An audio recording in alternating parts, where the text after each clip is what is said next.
આપતા હોય છે, એટલે થોડું ક્રિસ્પી લાગે તમને. અચ્છા, કારેલા લીધા છે, સાથે બીજું શું છે? કારેલા છે, બટેટા છે, કાજુ છે, ગોળ છે ને રેગ્યુલર મસાલા છે. અને કેટલી વાર બનશે? 20 મિનિટમાં. ઓકે, હેલ્ધી પણ છે, ટિપિકલ ગુજરાતી પણ છે અને સિઝનલ પણ કહેવાય. યસ, સ્ટાર્ટ કરીએ તો. શ્યોર. કારેલા જે છે એને પાણી કાઢી લેવાનું છે, મીઠું ચોળી અને પાણી કાઢી લેવાનું. આપણે સૌથી પહેલા બટેટા ફ્રાય કરી લઈશું. બટેટા એક પ્લેટમાં આવી રીતે લઈ એના ઉપર થોડો ચણાનો લોટ સ્પ્રિંકલ કરી દેવાનો. કાચા જ બટાકાને સ્લાઇસમાં કટ કર્યા છે, છાલ કાઢીને. થોડું મીઠું સ્પ્રિંકલ કરવાનું છે. હવે આને મિક્સ કરી લેવાનું.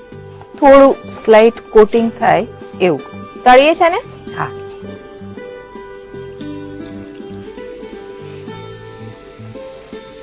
સેજ લાઇટ બ્રાઉન અને ક્રિસ્પી થાય એવા બટેટા તળવાના છે. કારેલાનું શાક નામ સાંભળીને અમુક લોકોને થાય કે કારેલાનું શાક એવું થાય, પણ એકચ્યુઅલી ખૂબ હેલ્ધી હોય છે અને અમુક જેની પ્રોસેસ કરીએ છીએ એના લીધે જેની કડવાશ છે ઓછી પણ થઈ જતી હોય છે.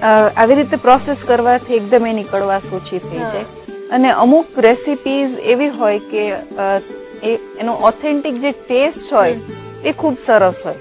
ઓકે, ફ્રાય થઈ ગયા છે, આ કાઢી લઈશું.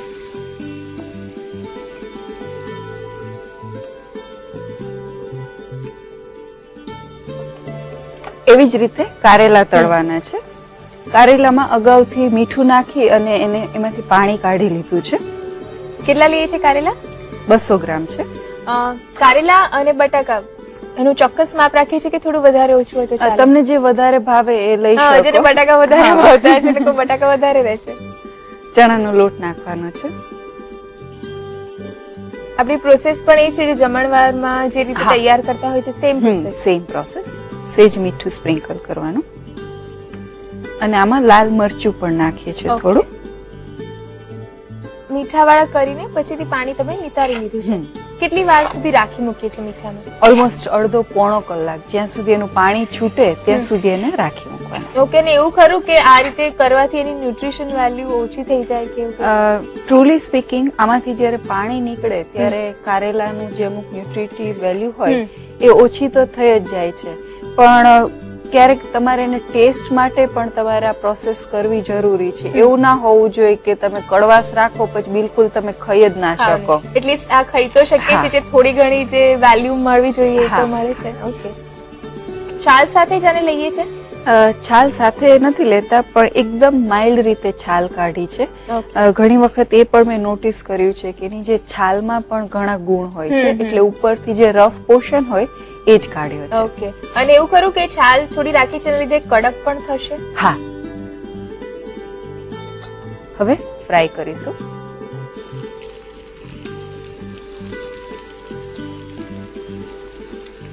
કારેલાને કેવા તળીએ છે?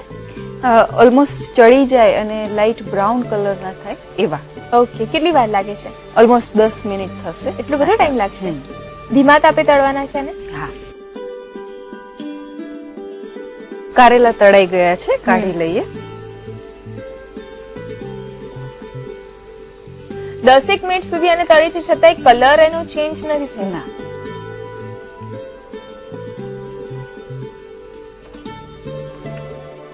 હવે કારેલાના શાકને વઘારવાનું છે. તેલ મૂકીશું ઓલમોસ્ટ 1 ચમચી જેટલું. હવે એમાં રાઈ નાખવાની છે, એકદમ થોડી હિંગ નાખવાની, ચપટી જેટલી. જે કાજુ છે એ આમાં નાખવાના છે, સેજ સાંતળી લેવાના આમાં તે વઘારમાં. 8 થી 10 નંગ કાજુ છે. આખા જ લઈ લે છે. થોડા ફ્રાય થાય એટલે તલ નાખવાના. 1 થી 1.5 ચમચી જેટલા તલ છે. હવે કારેલા અને બટેટા બંને આમાં મિક્સ કરી દેવાના છે. પકડે છે એટલે સરસ ક્રિસ્પી થયા છે. હવે મસાલો કરીશું. મીઠું એકદમ સ્લાઇટ, આપણે મીઠું નાખીને જ તળ્યા છે, પણ થોડો ગોળ આપણે એડ કરીશું એટલે એકદમ સ્લાઇટ મીઠું નાખીશું. લાલ મરચું 1 ચમચી જેટલો, સ્લાઇટ હળદર, થોડું આમચૂર, થોડું ધાણા જીરું એડ કરીશું. હવે ગેસ બંધ કરી દેવાનો. ઓકે, ગોળ નાખવાનો છે. અચ્છા, ગેસ બંધ કરીને પછી નાખીએ છીએ. પછી નાખીએ છીએ. કેટલો લઈએ છીએ ગોળ? 2 થી 3 ચમચી જેટલો. ઓકે. ગોળ થી વધારે સારી મીઠાશ આવશે ખાંડ કરતા. હા. હવે સરસ રીતે હલાવી લેવાનું છે. ગેસ બંધ કરીને પછીથી ગોળ નાખીએ છીએ તો ઓગળી જશે ખરો? હા, હવે આપણે ચાલુ કરીએ ગેસ.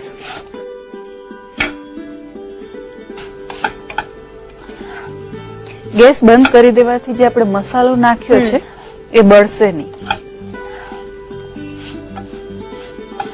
સેજ ગોળ ઓગળે અને ઉપર શાકની ઉપર કોટિંગ થાય એટલી વાર જ એને રાખવાનું છે. શાઇનિંગ આમ આવી જ જશે ગોળ. ગેસ ઓફ કરી દેવાનો છે. શાક થઈ ગયું છે. હવે આ શાકને જો તમારે સર્વ કરવાની વાર હોય તો આને ઢાંકવાનું નહીં, આને ઓપન જ રાખવાનું અથવા તો કાણાવાળું કંઈ પણ યુટેન્સિલ ઢાંકવાનું. હવે સર્વ કરીએ. લુક પરથી જ લાગે છે કે બહુ ટેસ્ટી શાક બન્યું હશે. જે લોકો કારેલા નહીં પ્રિફર કરતા એ લોકો એકવાર ટ્રાય તો કરશે. કાજુ કારેલાનું શાક રેડી છે.